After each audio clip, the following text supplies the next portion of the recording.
Superintendent Donald Fenoy from the Palm Beach County School District is here. Do we have Mayor Steve Wilson here? Is he here? Where are you? There you go. Thank you for coming, Mayor.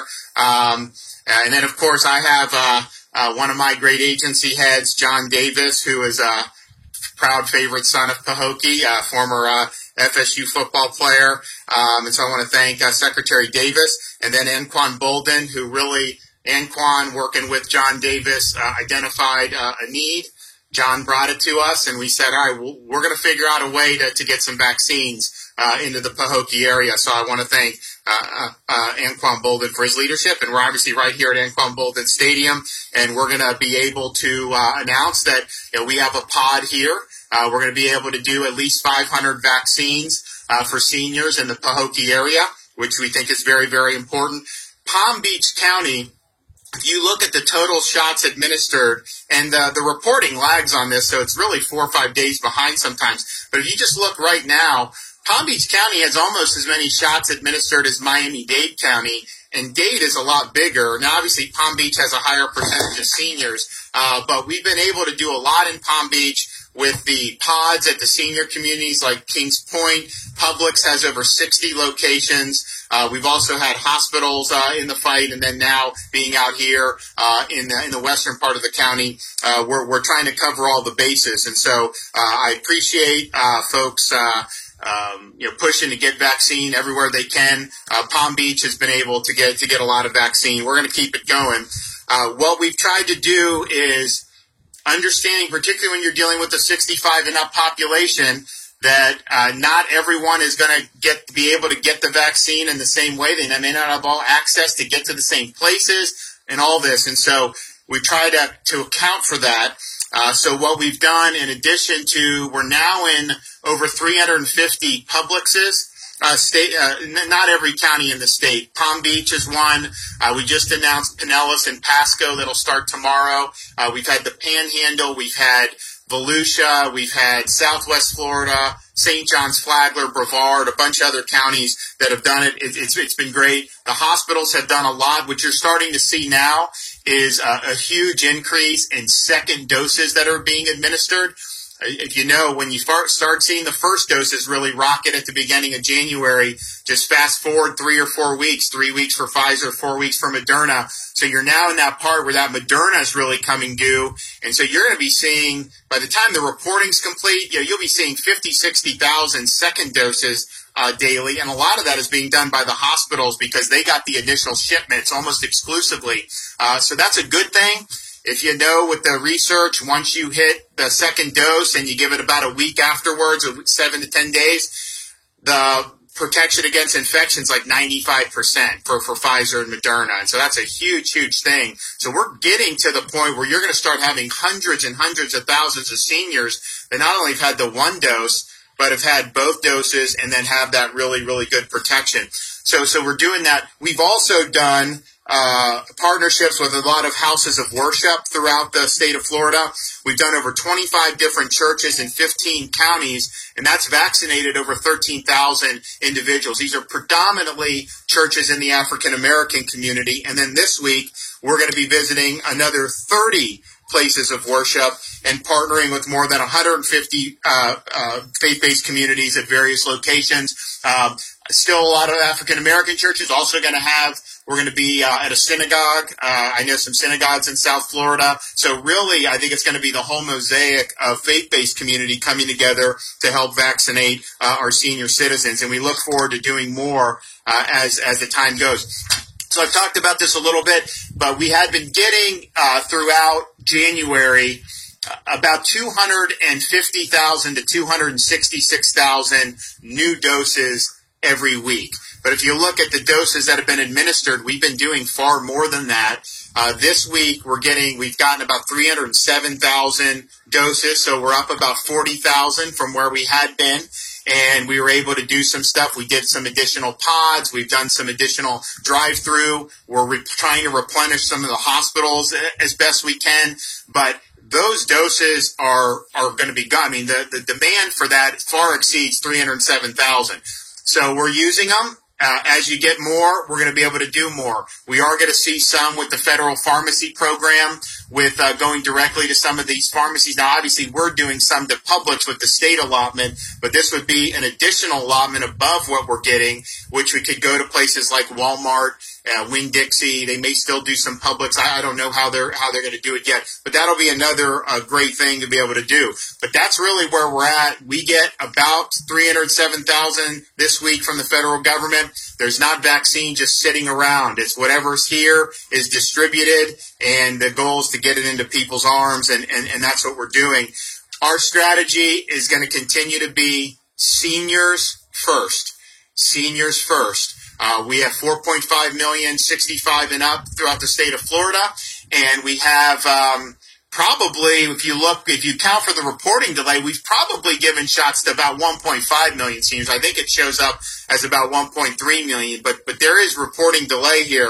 Either way, that's number one in the nation by far. No other state even has 1 million, and we're about 30% of all seniors in Florida have received at least one shot. Now, obviously, we want to keep going. It's not going to be 100% because I don't think 100% are going to opt for it, but we do think the majority of seniors are going to opt for it, so we're going to continue to do it. But that's going to be the goal, getting every senior who wants a shot. They get a shot, and then at that point, you'll be able to start looking into some of the other areas. I know there's a lot of folks in the workforce. I know there's others who will be able to do it. From the very beginning, though, it's important to point out, with my order in December, we always said hospitals can be giving this to people that are very vulnerable to COVID, regardless of their age. And so I know a lot of hospitals have gone to like their cancer patients and all that. They're still authorized to do that. So if you have somebody that is over 65 and is especially vulnerable, clearly you want to vaccinate them. But if you have somebody that may not be quite that old, but has some conditions that really could be aggravated by COVID, hospitals are, of course, permitted to be able to do that, and we trust their medical judgment on that. Johnson & Johnson. It's really important for people to understand, because sometimes these things get portrayed one way or another. I was seeing a lot of reports saying, not as good as Pfizer and Moderna, 67% efficacy. Actually, it was a lot more than that in the U.S. It was closer to 80%, but they averaged all the figures from around the world. So let's just call it that. But that is efficacy about completely preventing the infection. What they found was after 28 days of taking the Johnson & Johnson vaccine, it was 100% effective at eliminating death. And it was close to 100% effective at preventing hospitalizations. And so what that means is one dose, 28 days, no freezing, none of that. After one dose, you effectively convert COVID from something that could be life-threatening to certain folks, particularly elderly people or folks with health conditions, and you take it to something that maybe you have a cold-like or flu-like symptoms for a couple days. So that takes it from death or severe disease down to something that would not even require you to see a doctor or go to the hospital. So that is a very good tool to have. I think the results were fantastic. I'm looking forward to us being able to get some Johnson & Johnson vaccine. When the emergency use authorization is approved, we assume it's going to be approved based on the data that we're seeing. So they're probably going to file. We think they'll file this week, hopefully. And then you're looking at an approval in 7 to 14 days after that. We're not sure how many doses are going to be ready to go at the outset.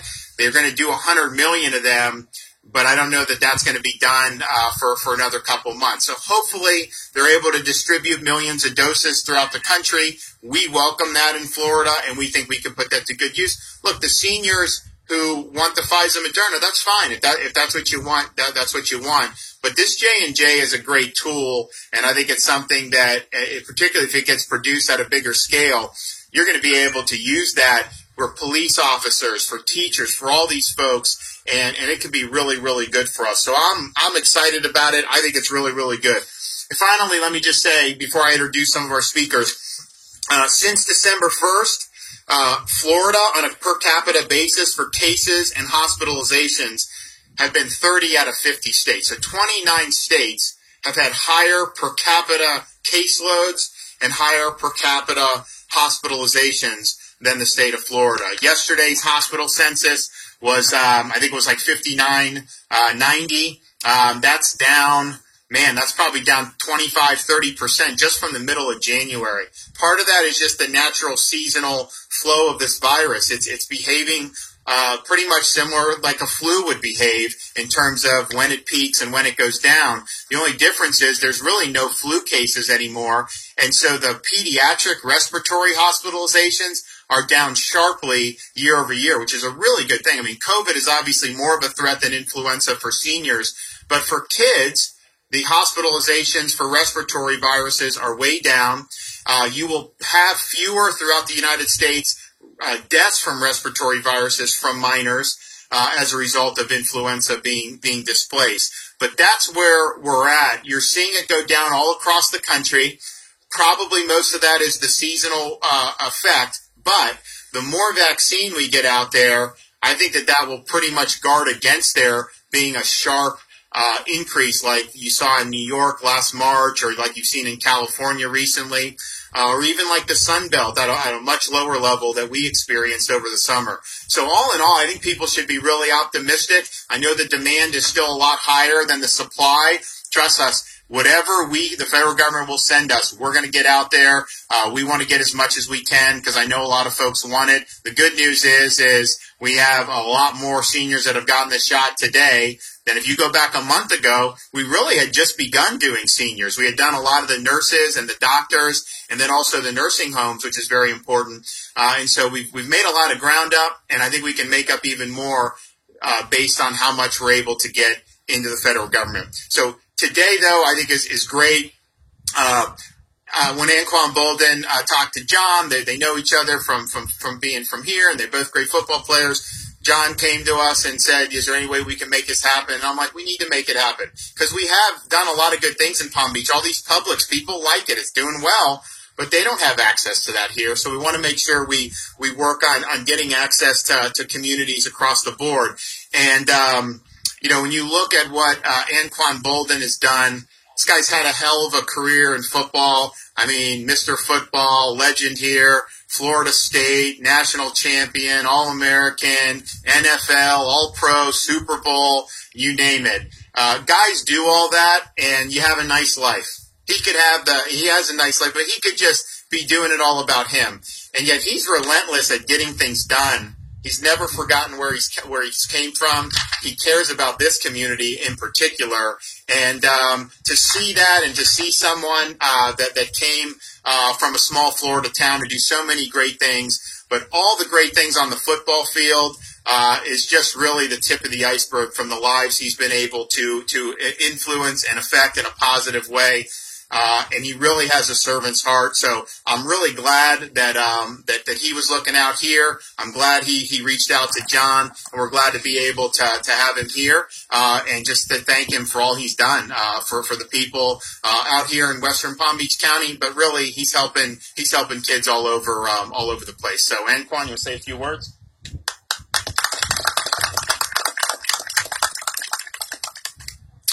First of all, I would like to say thank you to the governor. Seeing that there was a need there, he addressed it. If it wasn't for John, this day wouldn't be possible. I know the governor said a lot of great things about me, and I appreciate it, but this is more than just about me. There's a lot of people that made this day happen. All of the mayors from the area, South Bay, Belle Glade, Pahokee, Guardians of the Glades, like I said, John Davis, he's just a phone call away. And as soon as I called him and gave him the message, he said he'll get right on it. And, this day happened because of John.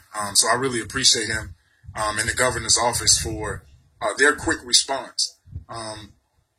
We always feel like, or at times we feel like out in the Glades we're forgotten at times. And thank God that we have people they're willing to step up and fight for the people out in the Glades. This is home, always has been home, always will be. And it's my job to make sure that the people out here are taken care of. So, again, I just want to thank the governor for his quick response and how he addressed the need that we have out here in the Glades today. Thank you. Thank you. And I am also proud to be able to bring up Secretary Davis.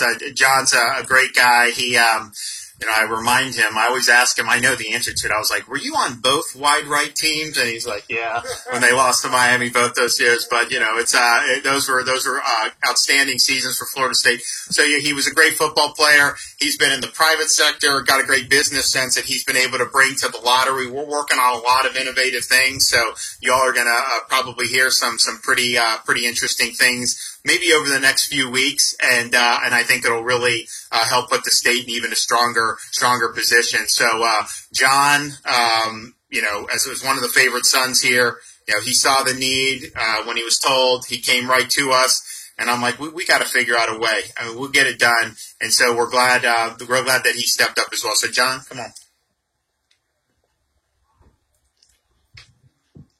Well, I'll tell you, we could actually just drop the mic. I mean, just listening to Anquan and the things that the governor has had to say, like I say, I'm blessed. I'm blessed and fortunate enough to be in a position like this, to be able to give back.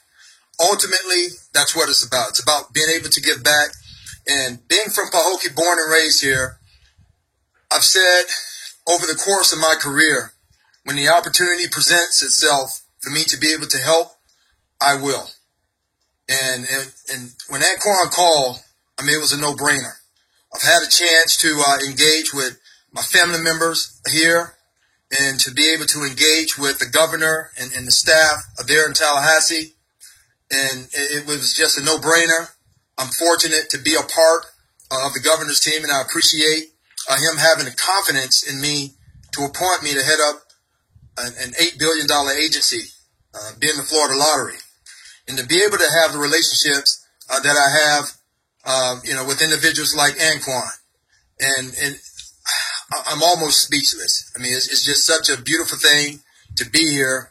And as Anquan mentioned, we talked about it within 24 hours.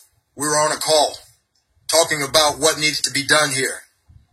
Within 48 hours, the governor was saying, make it happen. And that was only because we needed to get our ducks in a row and to make sure it was something that could be done. And this happened a lot quicker and a lot sooner than anything that I could imagine. And I just want to give thanks to the people here, to our mayors, to Mayor Babb here in Pahokee and others, and those that have volunteered their time to be here today to pull this off in such a short period of time. And again, I just want to say, we're just blessed. It's nothing like being back here on this muck. I was sharing with the governor on our ride over. This is my first time that I've been back to the muck from Palm Beach. Since living in Orlando is normally where I'm making the trip. But this is a beautiful thing to be here at Anquan Boldin Stadium on such a very important occasion. And again, I just want to say thank you to everyone that's here, and we're blessed to be here. Thank you, Governor. All right. So, here we are Wednesday. Got a pretty big game for the state of Florida on Sunday. We're happy to be hosting 2 Super Bowls in a row. And I am happy to go on the record and predict a Tampa Bay Buccaneers Super Bowl victory.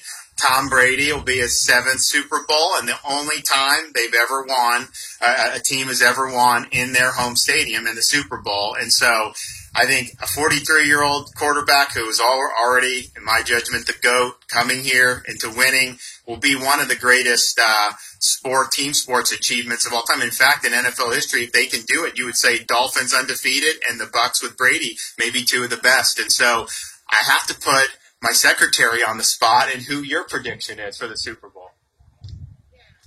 Tampa Bay Buccaneers. Okay. Anquan, you want to weigh in? I'm going with my heart. Yeah, I'll save my prediction. Sometimes it's better to sit on the fence. So, and I think it's going to be good. So we'll take a couple of questions. Yes, sir. Mr. Governor, what are your comments regarding the audit requested after several vaccines were spoiled, unfortunately? Sure. So this morning, the Surgeon General the Secretary of the Department of Health put out notice that there's going to be an audit for the Palm Beach County Health District upon reports of some of the vaccines being improperly stored and therefore spoiled. I think it's 100% appropriate to do. We know that there are certain storage requirements with these. Obviously, the Pfizer has more stringent storage requirements, but the Moderna also has certain requirements, and people are very conscious about that by and large. So I think we need to get answers on that. The one thing that what I think a lot of folks in Florida have done a good job of is, okay, you store it, then you open a vial. And so say we have a number, enough people have appointments, they're going to come, you have these doses. Well, say 2 people decide not to show up. Well, you have 2 doses. You can't just put it back in the freezer. You got to use it. So the guidance has been find somebody who needs a shot.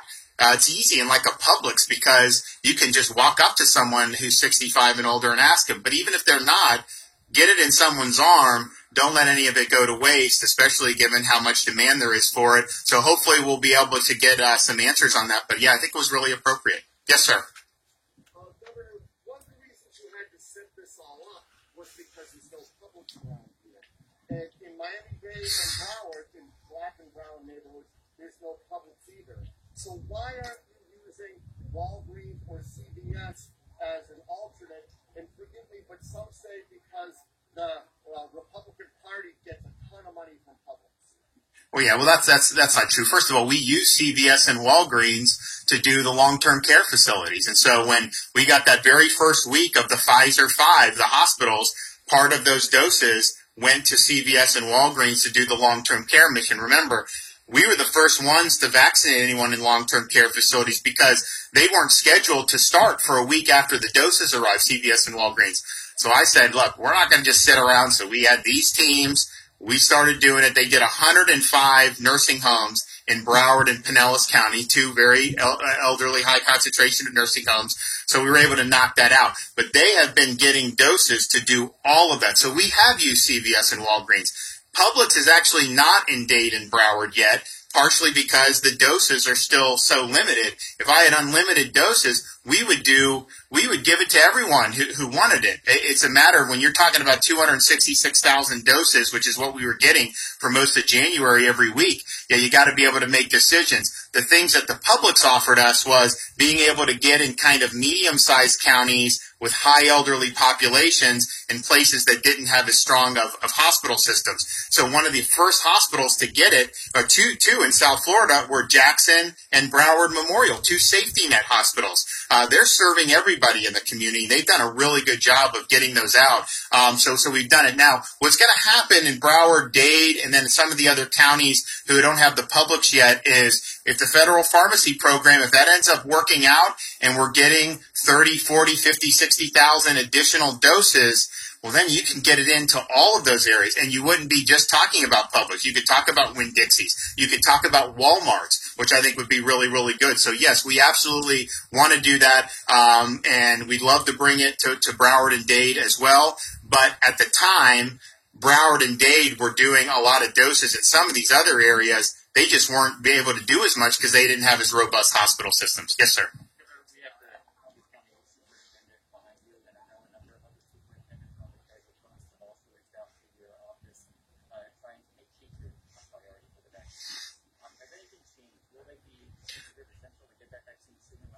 So the question is about other folks other than the seniors. Will they be a priority? And the answer would be teachers, police, all that are, of course, a priority. But the question is, who needs to be the top priority? And based on the evidence of how this virus has affected different demographics, seniors first is clearly the right policy. So we're going to continue to do that. The Johnson & Johnson vaccine gives us potentially the ability to start offering it to folks who are in the broader community. And we want to do that. And we know folks have been doing it.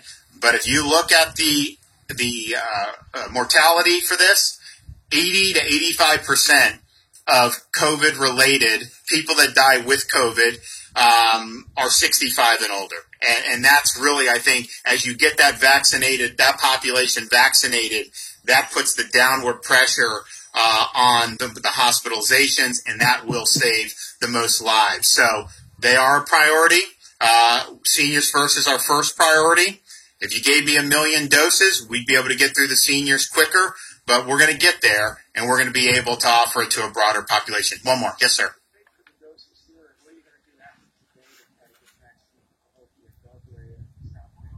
Well, so the question is who paid for it, but all the doses just come from the feds, and then we have to make whatever determinations. When we saw the need here, what we did was we had a very small number of doses at the Department of Emergency Management that we use to fill gaps if something happens or you need more. So we were able to scrounge, we were able to figure out where could we take from to be able to get it down here. But I'll tell you, it was not easy to do just because there's so much demand for it. And so we're happy we're able to do it.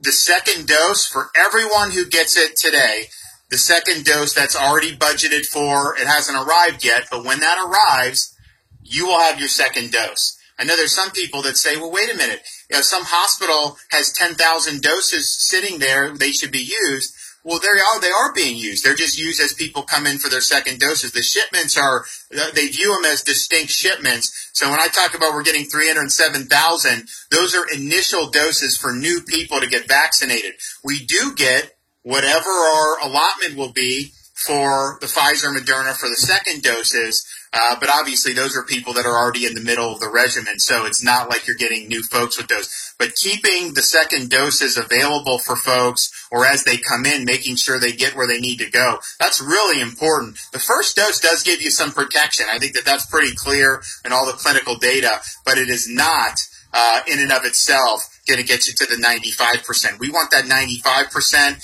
I've been able to visit sites. I've been able to go to drive-thrus. I've been able to go to Publixes. I've been able to go to this. And the number one thing I hear from seniors is, I just want to be done with COVID. I just want to get my 2 shots, and I want to be able to do the things I used to do. And that second shot, gives you that really strong protection. And so we think it's very important. So all the seniors that come through here today, and when the time comes for the second shot, all these folks will be back, and they will get their second dose. Thanks, everybody. This way? Okay. Thanks, guys.